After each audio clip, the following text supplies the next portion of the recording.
রাজের সহ অভিনেত্রী ও বান্ধবীদের সঙ্গে ইন্টারভিউ রেকর্ড করে নিয়ে এলো নন্দা। অরূপ জানায় ডমরুর খোঁজ পাওয়া গেছে। অরূপের কথা শুনে মনে হলো একবার ডিরেক্টর সুনন্দের সঙ্গে কথা বলাটা খুব দরকার। সুনন্দবাবু জানালেন ওনার সঙ্গে পলার কোনো রকম ব্যক্তিগত সম্পর্ক ছিল না। পোস্টমর্টম রিপোর্টে আসে রাজের মৃত্যু স্বাভাবিক শ্বাসকষ্টজনিত কারণে হয়। তবে রাজের নাকে ও শ্বাসনলীতে জ্বলে যাওয়ার চিহ্ন পাওয়া গেছে। ডাক্তারদের ধারণা এই জ্বলে যাওয়ার চিহ্ন রাজের অ্যালার্জেটিক রিয়াকশনে হয়ে থাকতে পারে। তবে আমার সন্দেহ অন্য। অরূপ, রাজের অক্সিজেন নলের মধ্যে দিয়ে অ্যামোনিয়া পাস করানো হয়েছিল। কি? আমি নেটে সার্চ করে যা দেখেছি অরূপ, তাতে অ্যামোনিয়া যদি কারো নাকে ঢোকে তাহলে নাকের ভিতরে, শ্বাসনলীতে আর গলার কাছের অংশ জ্বলে যেতে পারে। সাংঘাতিক রকমের শ্বাসকষ্ট হতে পারে। এই দেখ, ভালো করে দেখ দেখ।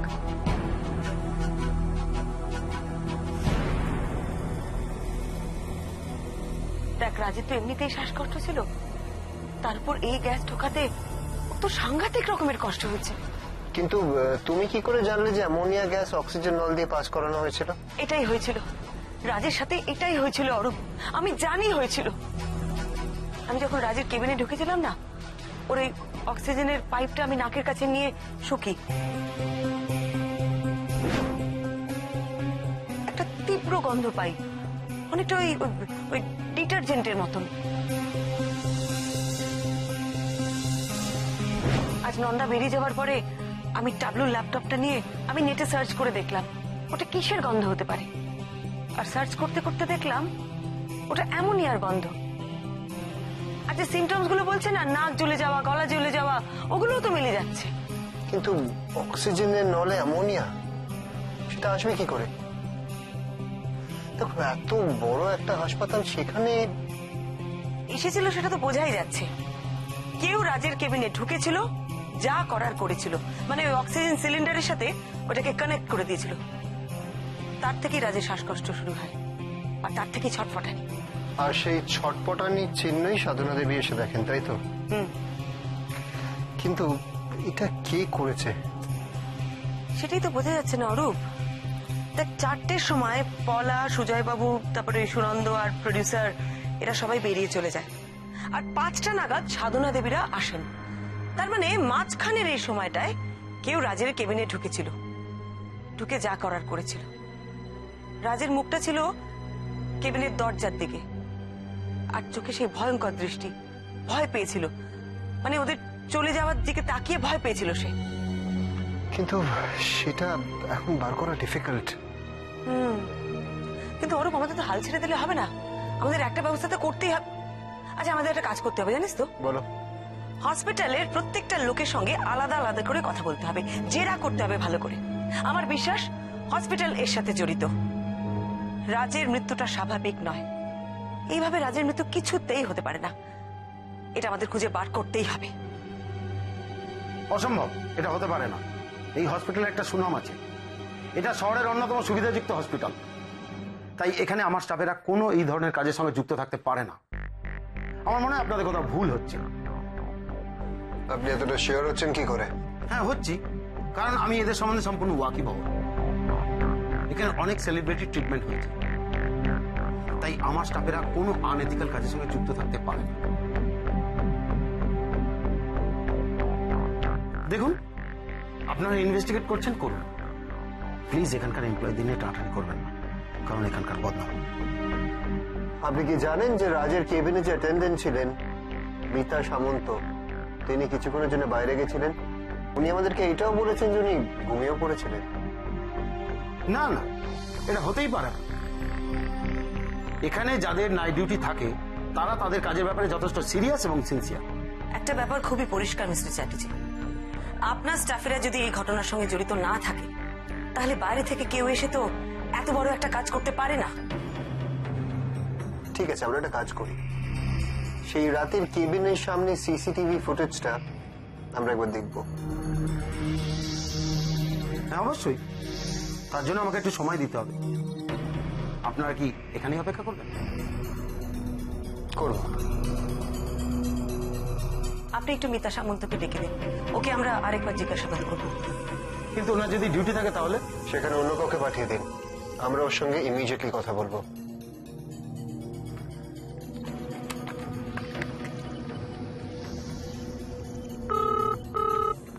হ্যালো হ্যাঁ, মিতা সামন্তকে একবার আমার ঘরে পাঠিয়ে দাও। স্যার, ও তো এখন পেশেন্ট ডিউটিতে আছে। হ্যাঁ, আপনাকে যেটা বলছি সেটাই করুন। ওনাকে আমার কেবিনে পাঠিয়ে দিন, পুলিশ অফিসার কথা বলুন। Okay sir.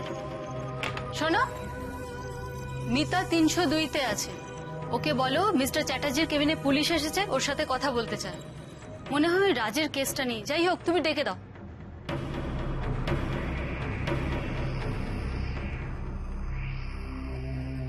দেখো মিতা, আমরা তোমাকে আগেও সুযোগ দিয়েছি, তুমি আমাদের সব কথা বলনি। আবারও জিজ্ঞেস করছি, দয়া করে আমাদের সব কথা খুলে বলো। কে কে তোমাকে রাজের কেবিন থেকে চলে যেতে বলেছিল? কেউ না, কেউ না ম্যাডাম, কেউ না। মিথ্যা কথা বলছো তুমি। কত টাকা কত টাকা পেয়েছো তুমি রাজের কেবিন থেকে চলে যাওয়ার জন্য? বলো, কত টাকা? বিশ্বাস করুন, আমি সত্যি কিছু জানি না। স্যার, আপনি তো আমাকে চেনেন, আপনি বলুন আমি কি এরকম করতে পারি? আপনি একটু ওনাদের বোঝান না। আপনি জানেন না সেটা তো হতে পারে না। আপনি কেবিন থেকে বেরিয়ে গেলেন না, তারপরে এত কিছু ঘটে গেল। এটা কি কোইন্সিডেন্স? মমনি, আমার মনে হচ্ছে এদেরকে এভাবে জিজ্ঞাসাবাদ করলে হবে না। একটা কাজ করি, এদেরকে পুলিশ স্টেশনে তুলে নিয়ে যাই, সেখানে ভালো করে জিজ্ঞেস করবো ওদেরকে। দেখো মিতা, আবারও তোমাকে বলছি, তুমি যা জানো আমাদের খুলে বলো, তা নাহলে কিন্তু আমরা তোমাকে বাঁচাতে পারবো না। তা নাহলে কিন্তু তোমাকে আমি বলছি, আসলে সেদিন আমার 48 ঘন্টা ডিউটি ছিল। ভীষণ ক্লান্ত হয়ে পড়েছিলাম, রাত জাগতে পারছিলাম না। পেশেন্টের সাথে যারা এসেছিল তারা বেরিয়ে যাওয়ার পর আমিও বেরিয়ে যাই। আসলে পেশেন্ট স্টেবল ছিল দেখেই আমি এত কিছু ভাবিনি। তারপর কেবিন 305-এ বনানির ডিউটি চলছিল। আমি ওকে বলি চা খেতে যেতে, কিন্তু আমাকেই যেতে বলে। আর এও বলেছিল যে আমার কেবিনের পেশেন্ট ঘুমোচ্ছিল, তাই ও দেখে নেবে। আর বলল কোনো দরকার হলে আমাকেও ডাকবে। সেটা শুনে আপনি নিশ্চিন্ত হয়ে চলে যান। আমি প্রথমে ক্যান্টিনে যাই, তারপর চা খাওয়ার পর 2-1 জনের সাথে কথা বলে অ্যাটেন্ডেন্ট রুমে চলে যাই। আর সেখানে গিয়ে আপনি ঘুমিয়ে পড়েন, তাই তো? বনানি বনানি কোথায়? ওকে একটু ডাকা যাবে? ও তো সেদিন ডিউটি ওভার হওয়ার পরই ছুটিতে চলে গেছে।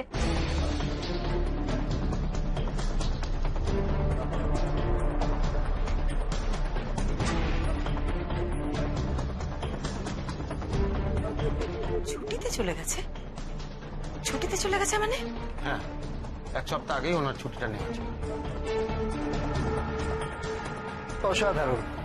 তাহলে আপনি আপাতত ওনার ঠিকানা আর ফোন নাম্বারটা দিন। 1 মিনিট দিচ্ছি।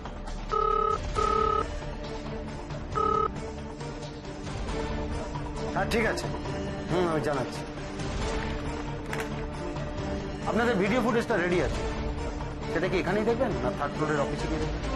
না, ওখানেই চল। চলো, তুমি এখন ডিউটিতে যাও। ডিউটি শেষ হলে আমার সঙ্গে দেখা করে যাবে। 1 মিনিট। আপনার সঙ্গে যদি বর্ণানীর কোনো রকম যোগাযোগ হয় আমাদেরকে জানাবেন। আর নিজেও এখন কোনো ছুটি নেবেন না, ঠিক আছে? ঠিক আছে স্যার। নিন ম্যাডাম, দেখুন।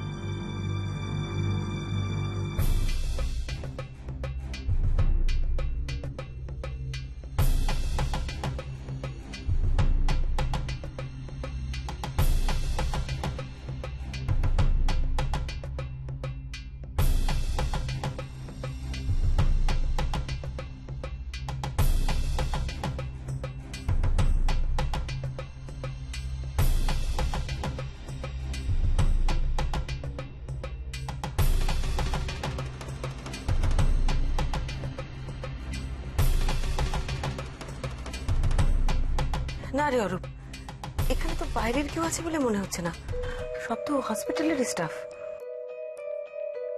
আমিও তো বলছি ম্যাডাম, আমাদের সিকিউরিটি খুবই কড়া। মিতা যদি কেবিন ছেড়ে গিয়েও থাকে, তাহলে অন্য কারুর ওই ঘরে ঢুকে রাজের ক্ষতি করার চান্স কম। আচ্ছা মিস্টার চ্যাটার্জি, সেই রাত্রে কোনো নতুন পেশেন্ট অ্যাডমিট হয়েছিল হসপিটালে?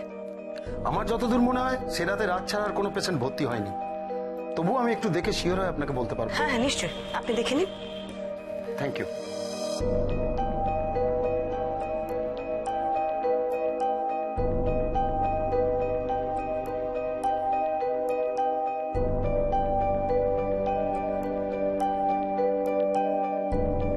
না, সে রাতে রাত ছাড়া আর কেউ ভর্তি হয়নি।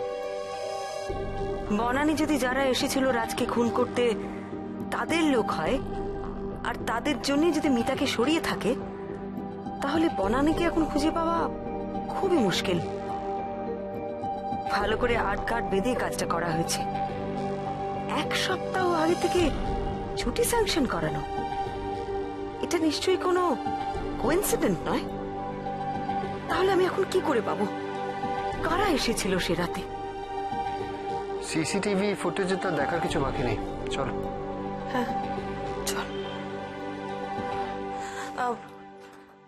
মিস্টার চ্যাটার্জি, রাজ মারা যাবার পর কতজন পেশেন্টকে হসপিটাল থেকে রিলিজ করা হয়েছে?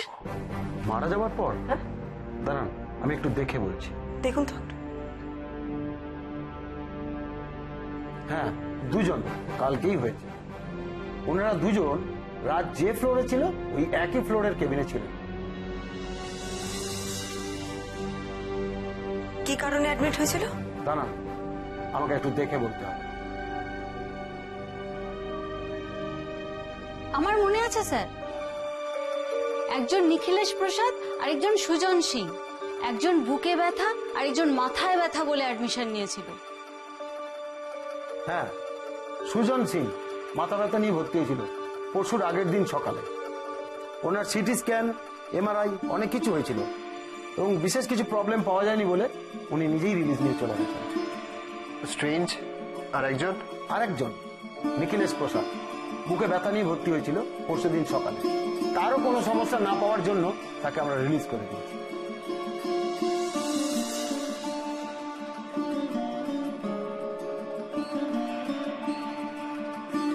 ধন্যবাদ।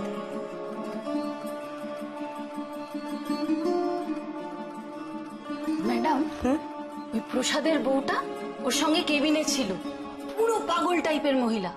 উনি হিন্দি ছাড়া কিচ্ছু বোঝেন না। আচ্ছা, আর কিছু মনে পড়ছে আপনার?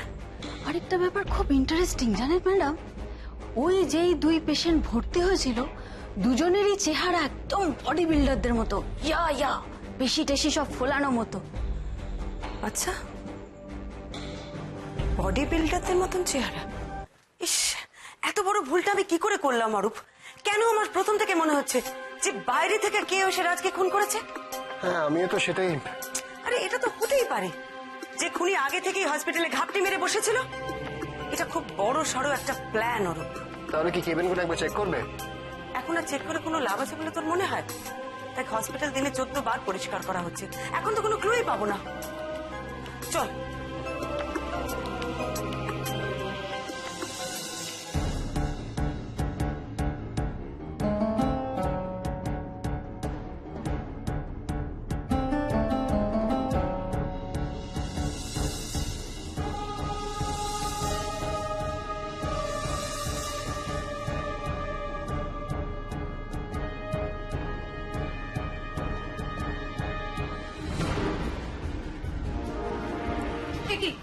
আপনি কে হঠাৎ ঢুকে এলেন? সরি, আমি ক্ষমা চেয়ে নিচ্ছি আপনাদের কাছে। এভাবে হঠাৎ করে আপনাদের কেবিনে ঢুকে এলাম তাই। আপনারা পুলিশের লোক?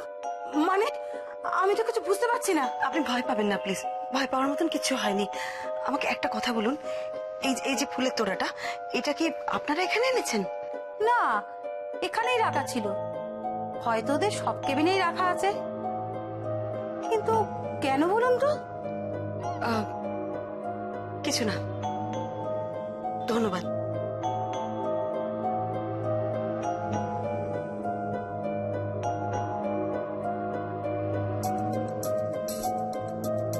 কেবিন 305-এ বনানীর ডিউটি চলছিল। আমি ওকে বলি চা খেতে যেতে, কিন্তু আমাকে যেতে বলে। আর এও বলেছিল যে আমার কেবিনের পেশেন্ট ঘুমোচ্ছিল, তাই ও দেখে নেবে। অরূপ, এই রুমেই ওই দুজন পেশেন্টদের মধ্যে একজন ছিল। এক্সকিউজ মি, ইয়েস আচ্ছা এই রুমটাতে ওই দুজন পেশেন্টদের মধ্যে একজন ছিল না? হ্যাঁ, যার মাথা ব্যথার সমস্যা ছিল তিনি ওই রুমে ছিলেন। আচ্ছা, ওই কেবিনে দেখলাম একটা সাদা চন্দ্রমল্লিকা ফুলের তোড়া রাখা আছে। আপনাদের হসপিটাল থেকে কি পেশেন্টদের ঘরে এরকম রাখা হয়? না, এরকম তো কোনো ব্যাপার নেই। আসলে ওই ঘরের পেশেন্ট চলে যাওয়ার পরে ওটা ওই ঘরেই ছিল। দেখতে খুব সুন্দর তো, তাই হাউসকিপিং এর লোক জিজ্ঞেস করলো ওটা ফেলে দেবে কিনা। আমরা বললাম রেখে দিক, ক্ষতি কি। ও আচ্ছা, ঠিক আছে, এক্সকিউজ মি, একটু আসছি প্লিজ। হ্যাঁ আসুন। কিছু যদি মনে না করেন, সরি আরেকবার বিরক্ত করতে এলাম। হ্যাঁ বলুন না। ওই ফুলটা আমি একটু দেখতে পারি? হ্যাঁ দেখুন। Thank you.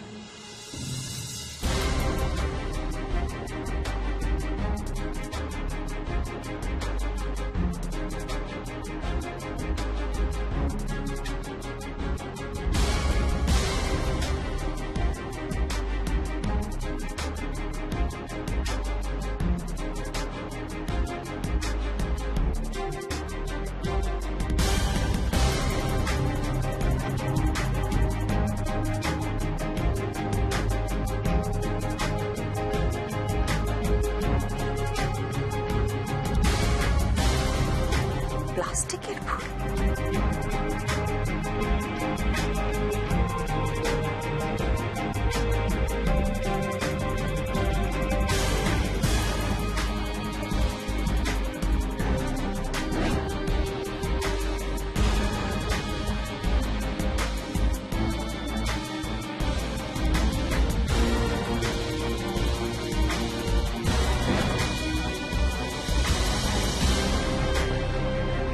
অরূপ, এই 305 নম্বর কেবিন থেকে, মানে ওই মাথা ধরা পেশেন্টের ঘর থেকে তো আমরা এরকম একটা ফুলের তোড়া পেলাম। আমার ধারণা এই একই রকম একটা ফুলের তোড়া অন্য পেশেন্টের ঘরেও ছিল। সেটা কেন বলছো তুমি? রাজের ঘর থেকে আমি এই পাপড়িটা পেয়েছি। এটাও এরকমই একটা ফুলের তোড়া, আর এটার থেকে ছেঁড়া নয়। তুমি কি ভিডিও দেখলে? হ্যাঁ, এই পাপড়িটা এই ফুলের তোড়ার নয়। এখানে একটাও ফুল ছেঁড়া নেই। এই ফুলের তোড়াটা যে কেবিনে ছিল সেই পেশেন্ট একা ছিল। হয়তো যাবার সময় তাড়াহুড়োতে ফুলটা নিতে ভুলে গেছে, আর অন্যজন ফুলের তোড়াটা নিয়ে চলে গেছে। রাজের কেবিনে আমি শুধু এই পাপড়িটা পেলাম। এই পুরো বিষয়টা না আরো গুলিয়ে যাচ্ছে। আমারও অনেকগুলো জায়গা গুলিয়ে যাচ্ছে, অনেকগুলো জায়গা এখনো অধরা, পৌঁছতে পারছি না। শুধু এইটুকুনি বুঝতে পারছি, এটা একটা বিরাট বড় প্ল্যান। অনেক আটঘাট বেঁধে নামা হয়েছে। রাজের ঘরের চাবি, জন্মদিনের আগে দুজনের এখানে অ্যাডমিশন, আর অ্যাটেন্ডেন্টের আগে থেকে ছুটির ব্যবস্থা। বিরাট বড় প্ল্যান অরূপ। অ্যাবসলিউটলি। তাহলে এবার আমাদেরকেও কেসটা আটঘাট বেঁধেই নামতে। হ্যাঁ বলছি, আমি এক্ষুনি আসি। কি? ওরা সিসিটিভি ফুটেজ থেকে 2 পেশেন্ট আর মহিলা ছবি বার করে রেখেছে। আমাদেরকে কি এক্ষুনি কালেক্ট করতে হবে? চলো। হ্যাঁ, চল। এই ছবিটা দেখে খুব একটা কিছু বোঝা যাচ্ছে না। আমাকে দে একটু। হ্যাঁ, সত্যি কিছুই বোঝা যাচ্ছে না। অরূপ, আমাদের একটা কাজ করতে হবে। আমাদের এই ছবি দেখিয়ে আর লোকেদের বর্ণনা শুনিয়ে ছবি আঁকাতে হবে। তোদের লোক আছে না ছবি আঁকার? আমাদের তো আর্টিস্ট আছে। তাহলে আর দেরি করিস না, চট করে ছবিগুলো আঁকিয়ে ফেল। সে আমি কালকে সকালের মধ্যে আঁকিয়ে দেবো। চলো যাই। কি ভাবছো বৌমনি? এই প্ল্যানটা খুব ভেবেচিন্তে করা হয়েছে অরূপ। যেই কাজটা করেছে সে খুব ভালো করে জানতো রাজের কিছু হলে ওকে এই হসপিটালে আনা হয়, ওই ফ্লোরেই সব ভিআইপি কেবিনগুলো।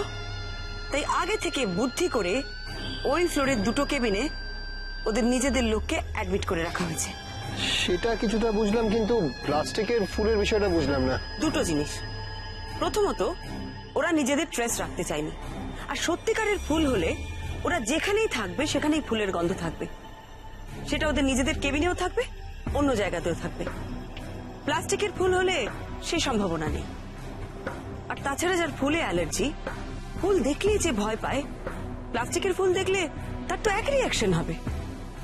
একটা জিনিস তুই লক্ষ্য করেছিস কিনা আমি জানি না অরূপ, যার যাতে অ্যালার্জি থাকে তার সেই জিনিসটার প্রতি একটা সাইকোলজিক্যাল প্রবলেম থাকে, মানে বলতে পারিস একটা মানসিক ভীতি।